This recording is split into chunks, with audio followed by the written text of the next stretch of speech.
الأعمال على جميع العالم أشهد أن لا إله إلا الله وحده لا شريك له وأشهد أن محمدا عبده ورسوله لا نبي بعده اللهم صل وسلم على سيدنا محمد وعلى آله وصحبه أجمعين يا أيها الناس اتقوا الله حق تقاته ولا تموتن إلا وأنتم مسلمون رب اشرح لي صدري ويسر لي أمري واحلل عقدة من لساني يفقهوا قولي أما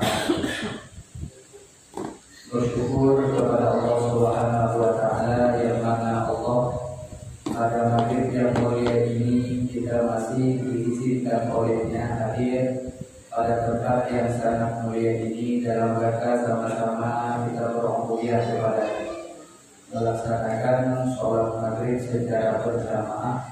Kemudian Allah masih memilih kita salah seorang yang berada di salah satu taman-taman surga Allah yang ada di dunia, yang insya Allah mudah-mudahan jadi wasilah bagi kita mudah masuk dalam surga Allah di akhirat nantinya.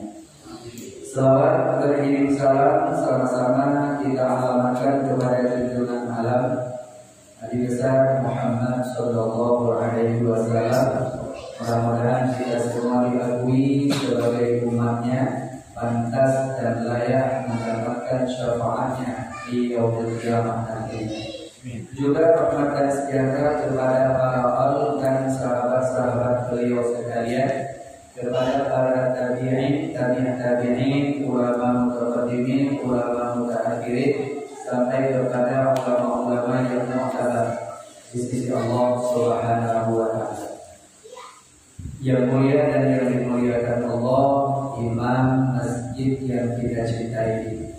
Yang mulia dan yang dimuliakan Allah, para guru-guru kami, orang-orang tua kami yang istiqamah hadir pada tempat yang sangat kita cintai.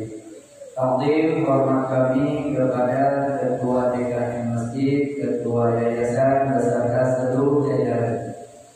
Istimewa penghormatan kami kepada seluruh para jamaah kaum muslimin dan muslimat yang dipilih oleh Allah Subhanahu wa Ta'ala. Maka insya Allah pada malam yang mulia ini coba kita lihat kembali bagaimana cara sih kita masuk dalam surga Allah. Ternyata masuk kita ke dalam surga Allah mesti kita wajib bawa kuncinya. Kalau enggak kita bawa kunci enggak bisa masuk ke surga Allah. Apa kunci masuk ke dalam surga? Yaitu kalimat la ilaha illallah. Jadi ada yang tanya, kalau orang tak baca la ilaha illallah enggak bisa masuk surga? Benar. Yang tak bawa kalimat la ilaha illallah maka dia tidak bisa masuk dalam surga karena tak ada kuncinya. Jadi kunci masuk ke dalam surga adalah kalimat thayyibah, kalimat la ilaha illallah. Sering kami sampaikan kalimat la ilaha illallah itu terdiri 12 huruf. 6 huruf untuk hukum zahiriyah, 6 huruf untuk hukum batiniyah. Nah, jadi yang 6 huruf untuk hukum batiniyah dan 6 huruf yang untuk hukum zahiriyah mesti paham zahiriyah dulu baru sampai kepada batiniyah. Nah, jadi jangan sampai nanti terbayang ya sudah karena kami sudah ambil batin, kami sudah sampai kepada hakikat, jadi syariat tidak perlu lagi dijalani. Nah, ini salah yang obat. Jadi mesti kita wajib paham syariat dulu, kemudian baru sampailah kepada hakikat. Mana syariat 6 huruf yang disebut dengan kalimat la ilaha illallah yang 6 huruf di awalnya itu adalah merupakan hukum syariat zahir. Nah, jadi hukum syariat zahir yang 6 huruf dari kalimat la ilaha illallah kita wajib paham. Huruf yang pertama itu adalah taharah. Huruf yang kedua adalah sholat. Huruf yang ketiga adalah zakat. Huruf yang keempat puasa. Huruf yang kelima naik haji ke Baitullah. Huruf yang keenam jihad fi sabilillah. Nah, makanya orang yang berkalimat la ilaha illallah maka dia mesti wajib paham hukum taharah. Kalau tak paham hukum taharah maka tak bisa masuk surga. Kenapa? Karena huruf yang pertama dari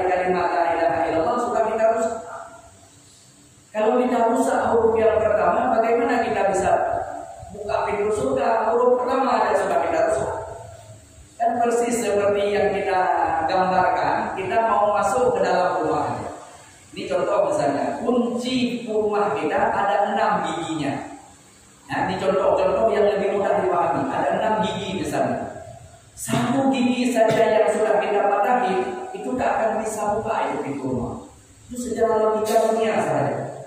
Begitu pula nanti di akhirat, kalau huruf yang pertama dari kalimat la ilaha illallah kita tidak menguasainya, maka akan efek kepada yang lainnya. Apa huruf yang pertamanya? Yaitu tahara. Makna tahara adalah suci.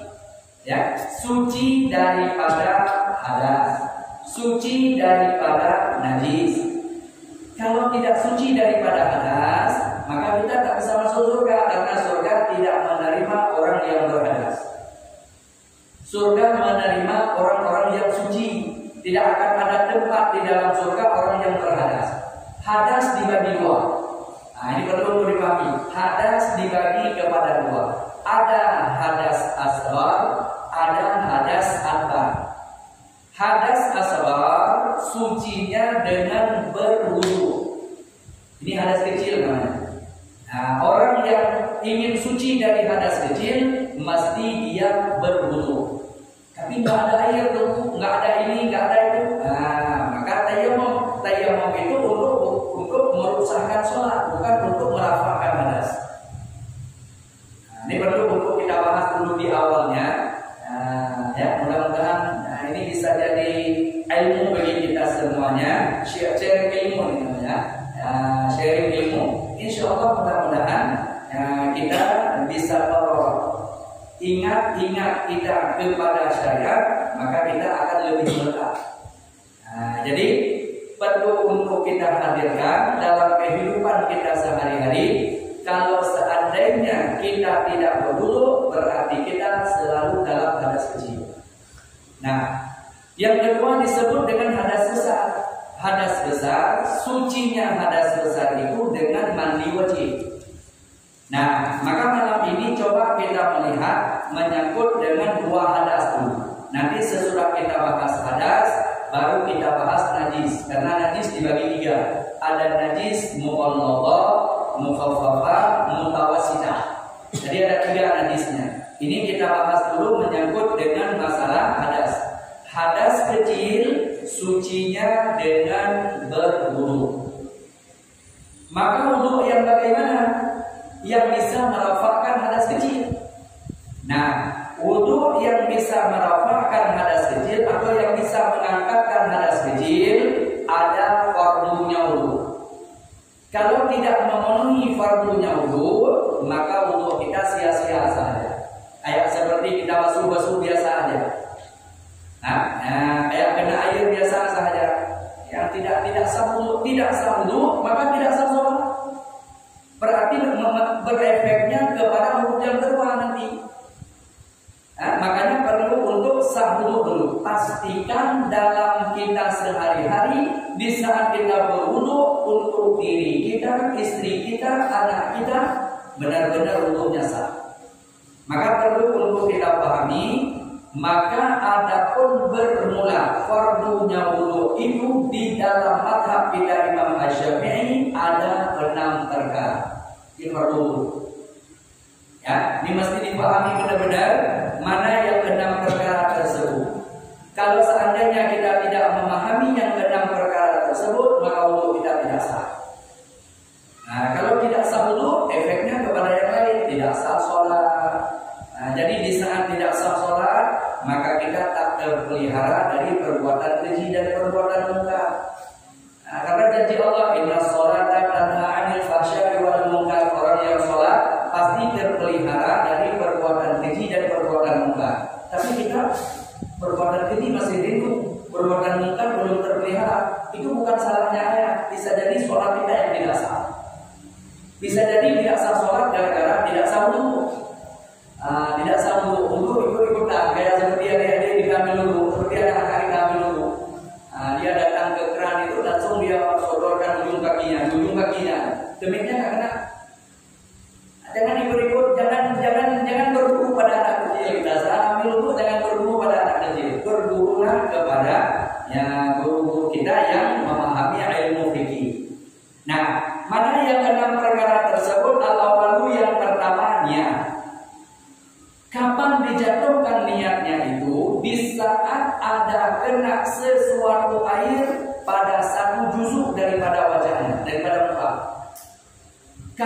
andai kata ada orang yang niatnya di saat dia basuh tangan, dalam mazhab Imam Syafi'i tidak sah.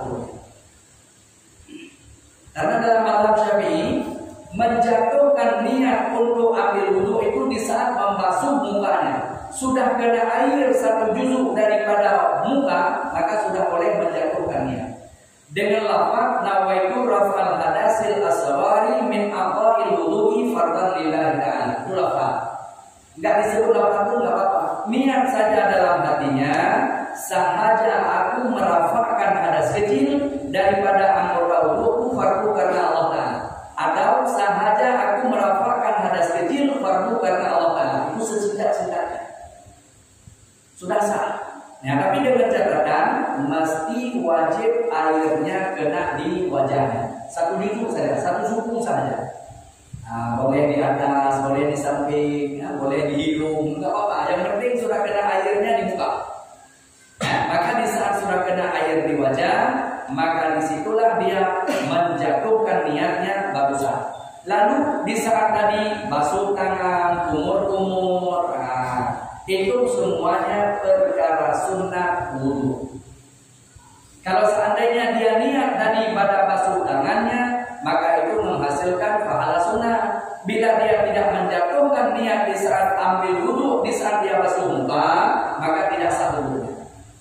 Karena yang niat tadi tidak dihitung kepada niat, masih dihitung kepada cita-cita berwudu. Masih disebut dengan rencana berwudu, baru perkara sunnah. Nah, ini yang perlu untuk kita tegaskan. Ini pembahasan kita di dalam mazhab Imam Asy-Syafi'i.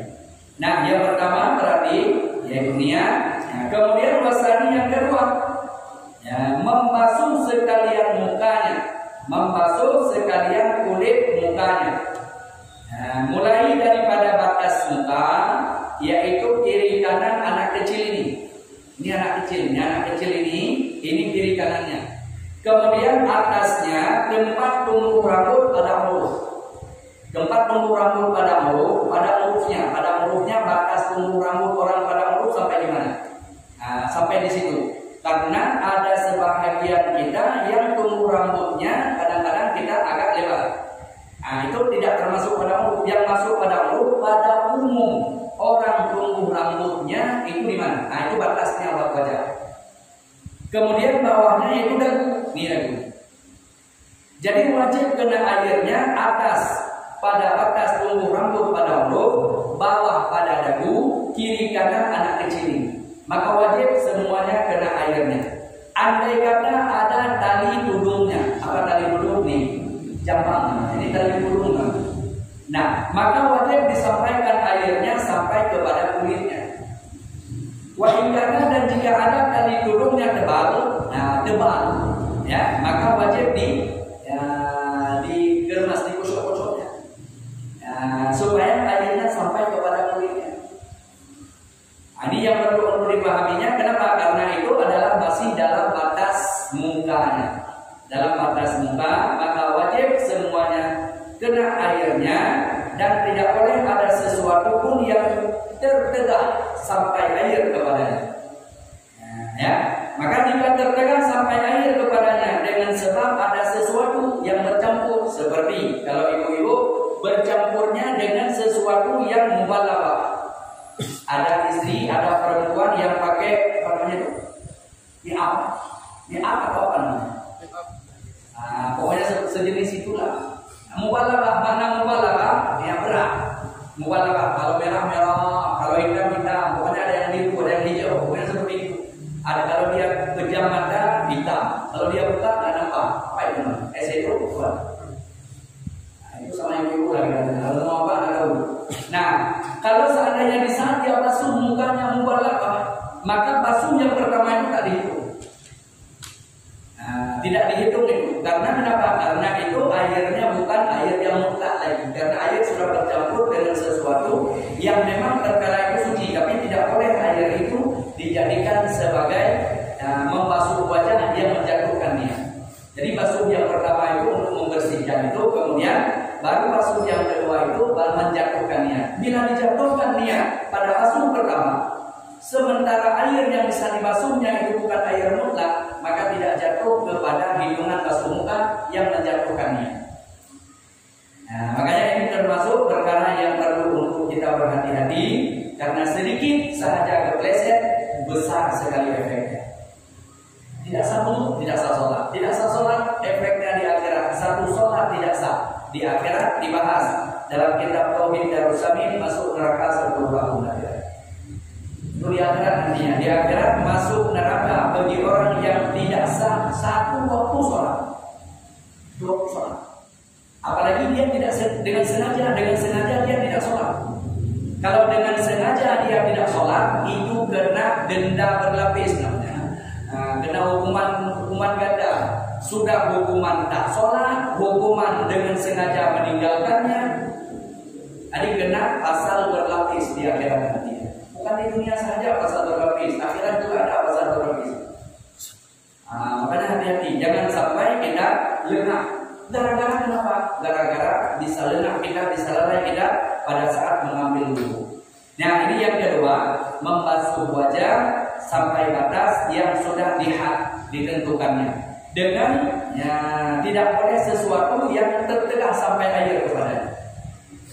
Kemudian wasalisu yang ketiga, membasuh kedua tangannya hingga sampai kepada dua sikunya. Ini pun jadi masalah. Membasuh dua tangan hingga sampai kepada dua sikunya. Bila membasuh tangan tak sampai kepada siku, maka tidak sah. Tidak sanggup. Nah, ini yang sering kadang-kadang kan di saat kita bajunya agak salah. Di saat kita tarik nggak sampai kepada siku, ke sini sampai sini aja. Maka dibasuhlah sampai sini, padahal tidak sampai kepada sikunya. Nah, ini kalau yang bajunya panjang atau bagi ibu-ibu yang pakai bajunya nggak bisa ditarik ke atas. Nah, ini yang harus kita hati-hati. Ujungnya dibasuhlah tangan sampai di sini aja. Kalau dibasuh tangan tidak sampai kepada siku, maka tidak sah wudu. Nah, makanya ini penting. Fardu wudu yang ketiga, membasuh tangan sampai kepada dua siku. Membasuh kedua tangannya hingga sampai kepada kedua sikunya. Nah, ini wajib ya. Dan tidak boleh ada sesuatu yang tertegak sampai air kepadanya, seperti kena lem atau getah atau cat atau kapur atau barang sebagainya yang bisa tertegak sampai air, atau sisi ikan. Sisi ikan lengket di sini. Kita ambil dulu, sisi ikannya masih di sini. Sesudah kita sholat, ternyata kita baru lihat ada sisi ikan. Sesudah kita sholat, baru lihat ada sisi ikan. Padahal sisi ikannya sudah kemarin, misalnya yang ada kita sisi ikannya kemarin. Berarti ternyata nempel sisi ikan, apalagi ada ikan jahil itu. Terselip sisinya di sini, atau yang tidak kita lihat di dalam batas tangan. Pokoknya sampai situ aja. Nah, kalau seandainya kita sudah 2 kali sholat baru kita lihat, maka 2 kali sholat itu wajib qadha sholat. Ambil wudu yang lain, maka qadha sholat yang sudah 2 kali kita lewati, kita ingat di saat kapan kita sisihkannya. Karena itu termasuk bagian daripada tertegak sampai air di saat kita ambil wudu. Atau kena cat. Cat itu di saat kita kadang-kadang pakai, ini yang sering kalau cat nanti sering kenanya di kaki, yang sering nanti kenanya di kaki atau di tangan atau di wajah dan lain sebagainya. Yang intinya pada tempat-tempat yang wajib dibasuh kena catnya, atau terpegang dengan lemnya, atau terpegang dengan sesuatu yang tidak akan sampai air kepadanya. Maka wajib dibersihkan dulu supaya air sampai kepadanya. Karena kalau tidak sampai air, maka tidak langsung wudunya. Ini yang perlu untuk dihadirkan dalam kehidupan kita sehari-hari. Di saat kita mau mengambil wudu, perhatikan baik-baik, karena bila tidak kita memperhatikannya bisa jadi fatal di saat kita mengambil wudu. Ini yang ketiga. Kemudian warabimu yang keempat, mengusap sedikit kulit kepala, rambut di kulit kepala. Lebih afdalnya kulit kepala langsung. Kalau kena di rambutnya maka memadah, nggak masalah. Yang penting di dalam had batas kepala. Mengusap sebahagian kepala atau kena rambutnya juga boleh, tidak apa-apa. Cuma yang lebih afdalnya kulit kepalanya langsung kenanya. Nah, sebahagian saja mengusap sedikit kulit kepalanya atau rambut yang ada di kepalanya, di dalam had kepala. Kalau di luar had kepala nggak sah. Misalnya rambut kita panjang, ya, jadi kita usap di ujung rambut atau di luar batas kepala, maka itu tidak sah. Mesti di kepala. Di mana tempat tumbuhnya rambut, belakang boleh, atas boleh, samping boleh, itu tidak masalah. Karena dalam mazhab kita Imam Asy-Syafi'i, ya sebahagian saja kita usap sudah sah. Nah, beda dengan mazhab Imam Hanafi. Kalau mazhab Imam Hanafi seluruh kepalanya. Nah, itu dalam mazhab Imam Hanafi. Makanya ini yang nggak usah kita bahas dalam mazhab Imam Hanafi, nanti jadi bingung kita. Nah, ini kita pahami dulu dalam mazhab kita Imam Asy-Syafi'i yang sangat mudah. Fardu wudu'nya cuma 6 saja. Ya. Nah, jadi ini penting. Yang keempat, mengusap sedikit kulit kepala atau rambut yang ada di had kepalanya. Yang keempat. Kemudian al-qanisu yang kelima, membasuh kedua kakinya hingga sampai kepada dua mata kakinya. Ini membasuh dua kaki hingga dua mata kakinya. Kalau yang disebut dengan basuh itu mesti wajib air mengalir. Kalau disebut dengan usap itu tidak disyaratkan air mengalir. Nah, makanya kalau disebut dengan usap sebahagian kepala itu tak mesti air mengalir.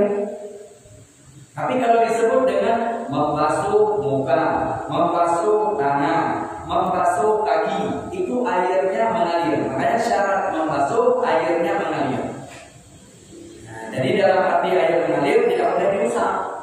Jadi mesti dengan air yang mengalir, walau sedikit, tidak masalah. Yang penting airnya mengalir. Ya, maka di saat air mengalir kita ratakan asal belum berpisah dengan tempat yang kena airnya, maka itu boleh, tidak ada masalah. Tapi kalau sudah berpisah, bila seandainya air itu sedikit, maka itu airnya musta'mal. Ya, nanti akan kita bahas satu persatu. Ini akan kita ulang balik mulai daripada ambil wudu, kemudian nanti akan kita bahas air, akan kita bahas najis, akan kita bahas air musta'mal, air yang suci lagi menyucikan. Akan kita bahas satu persatu, insyaallah. Mudah-mudahan bisa mendapatkan ilmu yang bisa kita amalkan di dalam kehidupan kita sehari-hari. Ini penting. Yang kelima, membasuh kedua kakinya hingga sampai kepada dua mata kaki. Dan tidak ada sesuatu yang menegakkan sampai air, seperti yang dibahas tadi di atas, seperti cat, kapur, getah, dan lain sebagainya. Kalau seandainya kita mencat, kadang-kadang kita injaknya cat, terinjaknya cat di telapak kaki, sementara kita tidak melihatnya. Kita ambil dulu, ternyata tak sampai air kepada telapak kaki kita gara-gara tertegah dengan cat. Kemudian tanbihun, ini penting yang harus kita pahami. Menyangkut dengan masalah tertegah air sesuatu kepada anggota yang fardu, seperti wajah, dua tangan, dan juga dua kaki. Termasuk tertegah sampai airnya dengan ujung duri. Nah, ini yang sering kita tidak memperhatikannya. Contoh misalnya, di kaki kita, di saat kita pegang, masih terasa durinya. Di kaki, di telapak kaki. Di saat kita pegang, masih terasa di telapak kaki durinya, maka wajib cabut ujung duri dulu. Kalau kita tidak mencabut duri tersebut dan masih terasa di saat kita ambil wudu, maka dihitung wudu kita tertegak sampai kepada seluruh kaki dengan ujung duri tersebut. Maka dibahas oleh para ulama, jumhur para ulama mengatakan dalam mazhab Syafi'i wudunya tidak sah. Coba perhatikan baik-baik, karena bila seandainya di saat kita pegang ujung duri tersebut masih masih terasa. Gimana masih terasa? Berarti di saat kita pegang masih terasa ujungnya. Maka cabut dulu. Kalau nggak dicabut, bila tidak jadi mudarat, maka tekan dia sampai tidak terasa. Ini di saat kita pegang masih terasa, maka cabut. Kalau nggak bisa dicabut, maka tekan. Kalau tidak tekan jadi mudarat, maka hukumnya tak boleh, tetap menjadi cabut. Karena kalau kita tekan, hilang memang ujungnya, tapi infeksi nanti. Infeksi nanti jadi masalah besar. Itu namanya mudarat. Maka tidak boleh berarti kita tekan hingga sampai hilangnya nggak boleh. Berarti tetap wajib dicabut dulu. Setelah dicabut, maka barulah untuk ambil wudhunya. Kalau tidak, maka jumhur ulama mengatakan tertegah ujung dengan sebab ujung duri tersebut tertegah sampai akhir wudhunya. Ini bahaya. Ini penting. Ini adalah merupakan tanbihun, sesuatu perkara yang sangat penting karena lengah kita biasa. Kita tak terlalu memperhatikannya, padahal kena ujung duri. Sambil bersih-bersih bunga di depan rumah, kena sedikit ujung durinya. Kita tak terlalu memperhatikannya, tapi bisa kita pegang sakit. Kita nggak perlu ambil dulu.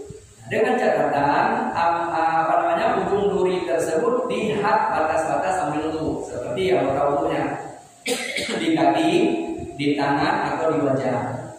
Kalau seandainya bukan pada tempat tersebut, maka itu dia ada pengaruh kepada ambil dulu. Ya. Itu tak ada pengaruh pada ambil dulu, kecuali nanti mandi wajib. Itu beda apa lagi. Nah, ini yang kelima yang masih harus kita perhatikan baik-baik supaya benar-benar wudhu kita sah. Kemudian yang terakhir yang keenam, fardu wudhu itu adalah tertib. Apa makna tertib? Beraturan sebagaimana yang telah dibahas tadi. Pertama, kedua, ketiga, keempat, kelima, dan yang keenam. Itu namanya tertib. Karena beda dengan mualah. Kalau mualah itu tidak termasuk di dalam fardu, masuk nanti dalam sunatnya wudhu. Nanti sunat wudhu akan kita bahas pada waktu selanjutnya. Ini fardu wudhu dulu yang mesti harus kita pahami, karena ini adalah merupakan modal pokok utama. Supaya wudhu kita sah, mesti kita wajib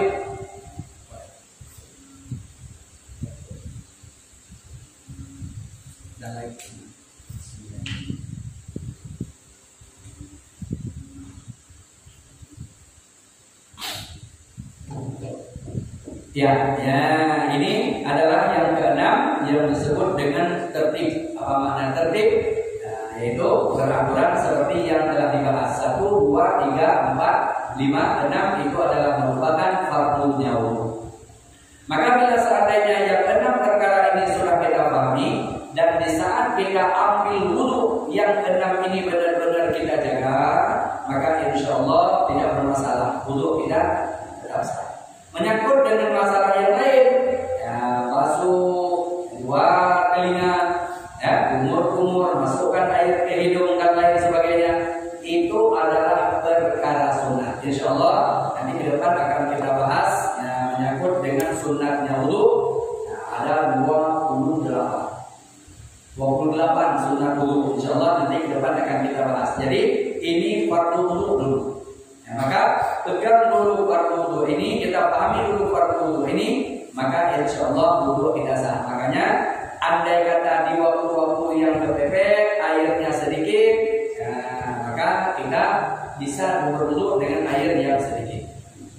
Dan berwudhu pada galibnya sudah sempurna, fardu dan sunatnya itu lebih kurangnya 3 liter. Lebih kurangnya 3 liter. Itu kalau sudah kamal, ada fardu, ada sunat, semuanya itu 3 liter, lebih kurangnya. Jika kita lebih daripada 3 liter, bila seandainya air itu milik pribadi, maka itu hukumnya makruh. Ambil wudhu berlebih-lebihan, ambil wudhunya sampai kita 7 liter, ambil wudhu aja. Kalau itu milik pribadi, hukumnya makruh, dihitung uang-uang. Dan jika tidak, dan jika ada, itu adalah merupakan milik umum. Seperti kita ambil wudhu di masjid, maka hukumnya haram. tetapi perbuatan kita dosa. Kenapa? Karena kita buang-buang air umum itu namanya. Makanya hati-hati, jangan sampai kita kalau ambil wudhu di masjid, ambil wudhu di surau, ambil wudhu di musola, jangan buang-buang airnya. Ini ada yang satu model ini buka dulu kerannya, belum ambil dulu kerannya, airnya. Enggak ambil dulu itu. Tengok aja air keluarnya. Yang lebih parah lagi ada orang yang datang cuma buka keran wudhu saja. Dia nggak ambil wudhu tapi buka keran aja, kemudian pergi. Itu lebih parah lagi. Air yang keluar itu, maka seperti itulah dosanya. Karena itu bukan milik pribadi. Masjid, surau, menasah, musola itu bukan milik kamu, tapi milik kamu. Kalau mau minta maaf sama panitia nggak sah. Ini masjid ini adalah milik am. Milik am ini berapa RT kita semua? Ini milik semua, milik umat muslim semuanya. Kalau mau minta maaf sama Pak DKM nggak sah. Makanya jangan main-main dengan air yang ada di masjid. Kalau kita melihat ada orang yang buang air, ingatkan dengan baik berlalu. Jangan buat teriak-teriak, nggak bagus itu. Ingatkan dengan baik. Karena kenapa? Karena dosa. Makanya ambil wudhu lebih afdal di rumah. Lebih afdal di rumah. Kenapa? Karena kalau di rumah lebih aman. Air kita bayar sendiri. Itu namanya milik kita. Milik kita. Kalau ini milik namanya, ini milik umum ini. Milik umum. Makanya kalau lebih daripada wudhu kita mengambil wudhunya, maka kita berdosa. Wudhu sah, tapi perbuatan kita dosa. Makanya hati-hati, jangan main-main dengan ambil wudhu di tempat-tempat umum. Itu ambil wudhu, apalagi bukan ambil wudhu. Bukan ambil wudhu, mau main-main aja. Hati-hati. Makanya lebih afdal wudhunya di rumah. Bahkan ada dalam satu hadis Rasulullah, man tawadda, barang siapa yang berwudhu di rumahnya, kemudian baru dia berangkat ke masjidnya. Itu adalah merupakan menunjukkan di situ disyarah oleh para ulama lebih afdal kita mengambil wudhu di rumah. Ya, ini menunjukkan bahwa ambil wudhu di rumah itu adalah milik kita. Kalau kita ambil wudhu di masjid itu namanya milik am. Jadi harus berhati-hati, nggak boleh berlebih-lebihan.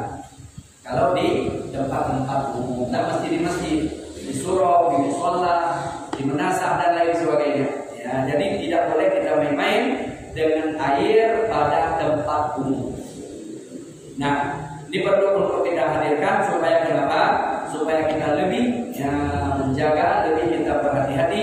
Karena di akhirat, pemeriksaan kita di akhirat bukanlah pemeriksaan ijmaliyah.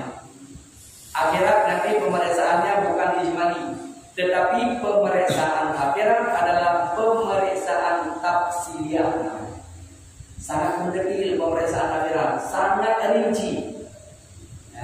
Bukan main-main pemeriksaan akhirat. Makanya di dunialah kita tempat untuk mengaturnya, di dunialah tempat kita menjaganya, karena dunia mazra'atul akhirah. Dunia ini tempat kita berbuat, dunia ini tempat kita berusaha, dunia ini tempat kita beramal.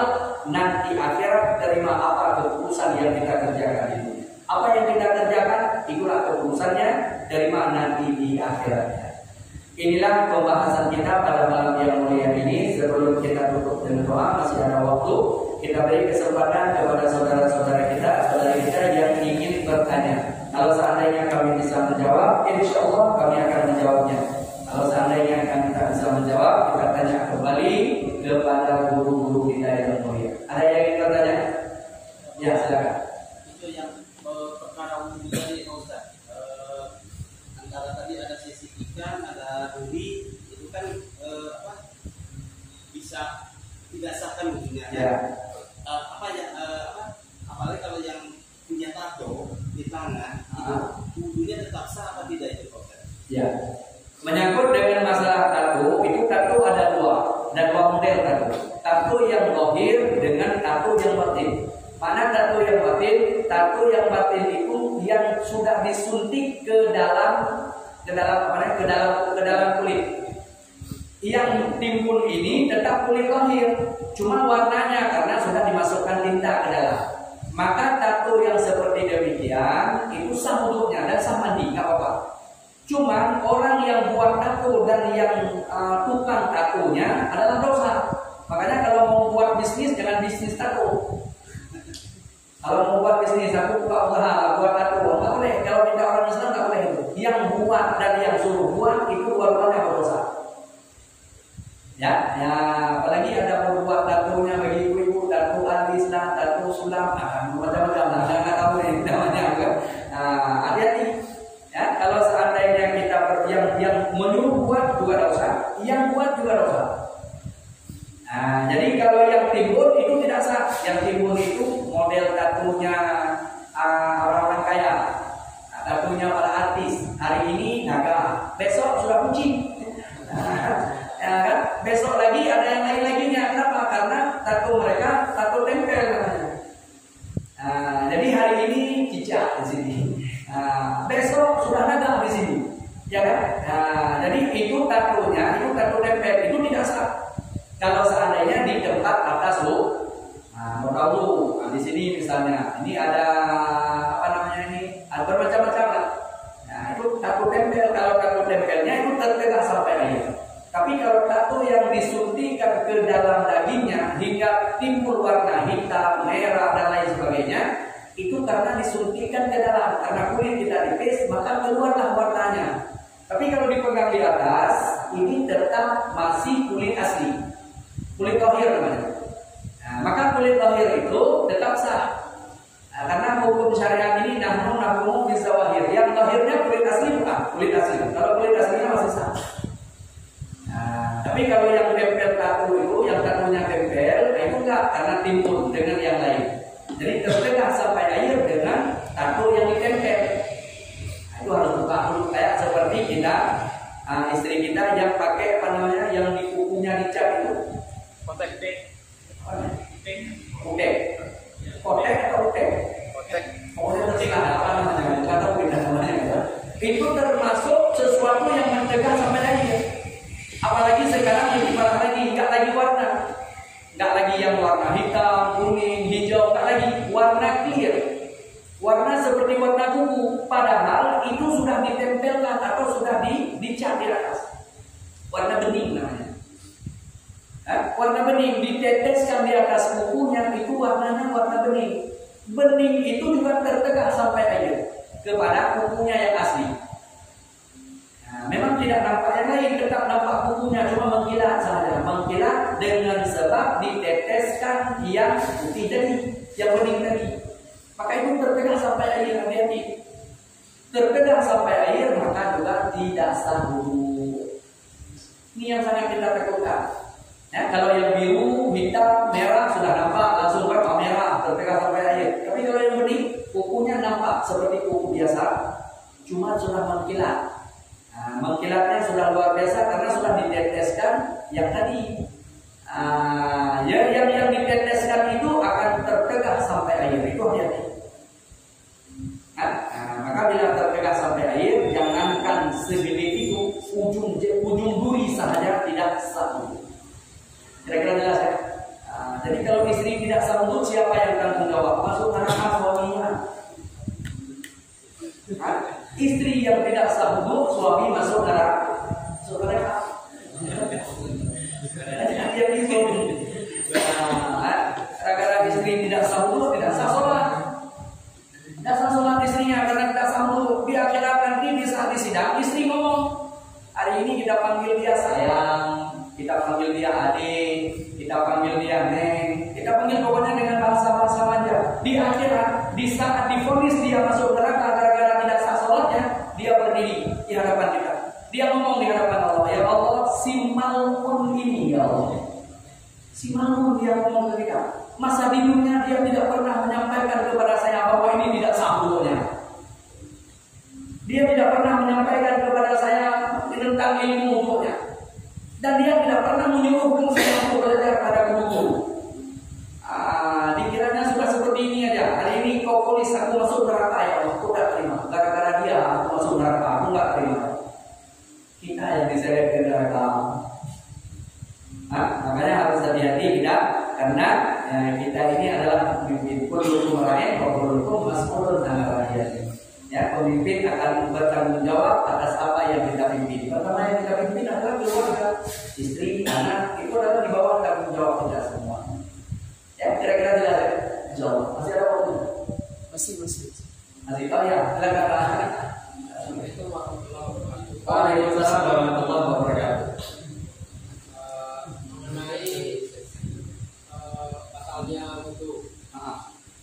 Kadang gini Pak Ustaz, kita kadang kan posisi cuaca hujan atau belum hujan lebat, kita sudah wudu di rumah. Kadang saya perhatikan di lingkungan kita ini kan banyak kucing, kadang ada yang berak di tepi jalan. Saya beberapa sering menjumpai itu kotoran itu ada yang baru mungkin masih basah, di hujan basah kan terbawa air. Dengan posisi kita sudah wudu dari rumah, kita jalan dengan posisi air itu sudah bercampur dengan kotoran-kotoran itu terpaksa dengan najis. Yang mau saya tanyakan, kalau misalkan pribadi saya meyakini wah saya udah najis ini udah kena air itu, saya wudu kembali atau memang bagaimana itu? Ya. Kalau seandainya memang kaki kita agak basah di jalan tadi sambil kita jalan, padahal kita sudah berwudu di rumah. Nah, kita yakini bahwa air yang ada di pinggir jalan itu bernajis. Tidak boleh kita vonis semuanya bernajis, kecuali sudah tahir bahwa di atasnya tahi kucing yang mengalir airnya ke bawah dan masih ada tahirnya, masih ada tahi kucingnya di situ. Karena kalau seandainya kita tidak nampak lagi tahi kucingnya, memang kemarin ada dia kucing di situ beholnya, tetapi hujan segitu lebat, yang pertamanya sudah di bawah, ujung air yang di belakangnya itu hampir suci. Makanya air yang di pinggir jalan nggak boleh kita vonisnya air pinggir jalan najis semuanya, nggak bisa. Jangan khawatir itu, air di jalan bisa kita vonis bahwa air itu adalah suci. Gak apa-apa, kena di baju kita, kena di ininya kita, nggak bernajis, kecuali sudah jelas-jelas lahir nih kain sapi. Hujan mengalir air itu masih hijau-hijau airnya, datang mobil atas kita semuanya, itu jelas, itu baru boleh divonis bahwa itu adalah kita kena najis. Kalau tidak, maka bisa diton bahwa air yang bergenang di jalan itu tidak bernajis. Cuma kalau kita mau kalau nggak bernajis boleh kita ambil dulu, kurang kerjaan namanya. Kalau dengan air itu kita ambil dulu ya kurang kerjaan. Tapi yang intinya jangan kita ragu-ragu, jangan kita was-was karena musim hujan kita jalan. Kebetulan ada orang lain yang nggak bisa direm lagi motornya karena sudah mendadak, airnya kita dimandikan dengan air yang di pinggir ya. Apa juga rapi-rapi mau pergi ke masjid air itu nggak kena kita. Apa harus balik lagi? Nggak usah. Boleh sholat langsung dengan tuan kita air itu adalah suci, kecuali sudah jelas-jelas lahirnya ada najis di situ. Kira-kira jelas Pak Zero? Nah, sampai kita sudah Pak Kansul. Pak Kansul. Pukul lalu terbalik. Ya, udah kecuali sampai kita ke masjid, sementara kita agak kurang yakin ini karena kita sudah basah tadi, maka nggak perlu ambil wudu lagi, cuma basuh kaki saja. Nah, nggak usah ambil wudu karena kita nggak batal wudunya, nggak batal wudu. Nanti insya Allah akan kita bahas batalnya wudu ada 5. Nah, ini nanti sesudah kita bahas ini, insya Allah minggu depan ini rutin kita setiap malam ahadnya kalau menunggu tidak ada halangan. Tunggu ada di tempat, insya Allah setiap maghrib ya malam ahadnya kita pengajian. Ini sudah kita mulai awal lagi karena banyak saudara-saudara kita yang minta, karena ada panjul kita ini yang usul ini, insya Allah banyak manfaatnya dan bisa kita bagi kepada saudara-saudara kita yang lainnya, insya Allah. Jadi mulai malam ini kita mulai pembahasan kembali adalah pada hukum taharah. Kemudian sesudah taharah nanti akan kita bahas sholat. Jadi berjenjang ya sampai kepada mendetilnya secara tafsiriyahnya. Dan kita buka tanya jawab di saat sebelum azan. Ya seperti itu. Jadi insya Allah tidak perlu lagi kita berwudu, kita bisa membasuh kaki saja. Kira-kira jelas ya hasilnya? Insya Allah. Masih ada waktu? Berapa menit lagi? Sudah masuk waktu isyanya? Ya, kalau sudah masuk waktu isyanya, insya Allah untuk malam ini sampai di sini saja. Dan insya Allah nanti ke depan akan kita bahas sunat wudu. Nah, jadi bisa kita ini malam ini fardu wudu kita bahas. Fardu wudu ada 6 kesimpulannya. Yang pertama niat, yang kedua basuh muka, dan niat di saat basuh muka. Ya, jatuhkan niat di saat basuh muka. Kemudian yang kedua yaitu basuh muka, batas muka atas tempat bulu rambut, bawah dagu, kiri kanan anak kecil. Kemudian yang ketiga ya, membasuh 2 tangan hingga 2 sikunya. Yang keempat mengusap ya, sebahagian kepalanya. Yang kelima membasuh 2 kaki hingga mata kakinya. Yang keenam tertib. Inilah fardunya wudu di dalam mazhab kita Imam Asy-Syafi'i. Dan insya Allah nanti ke depan akan kita bahas sunnah wudu ada 28. Insya Allah nanti sesudah sunnah wudu maka baru kita bahas yang membatalkan wudu. Dan berurutan sesudah kita bahas masalah hadas. Kemudian baru nanti kita bahas masalah hadis. Wallahu a'lam bishawab wa ilaihi al-marji' wal ma'ab.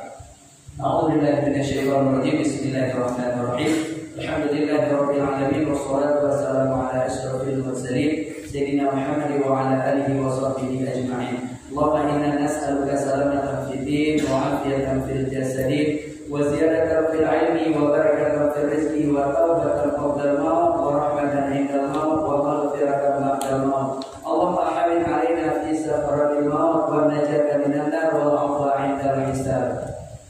اللهم اغفر لنا ذنوبنا وذنوب والدينا ولمشايخنا ولجميع المؤمنين والمؤمنات والمسلمين والمسلمات الأحياء منهم والأموات برحمتك يا أرحم الراحمين. اللهم أنزل الرحمة والبركة والنعمة والصحة خصوصا في أهل هذا المجلس برحمتك يا أرحم الراحمين. ربنا آتنا في الدنيا حسنة وفي الآخرة حسنة وقنا عذاب النار. صلى الله على سيدنا محمد وعلى آله وصحبه أجمعين.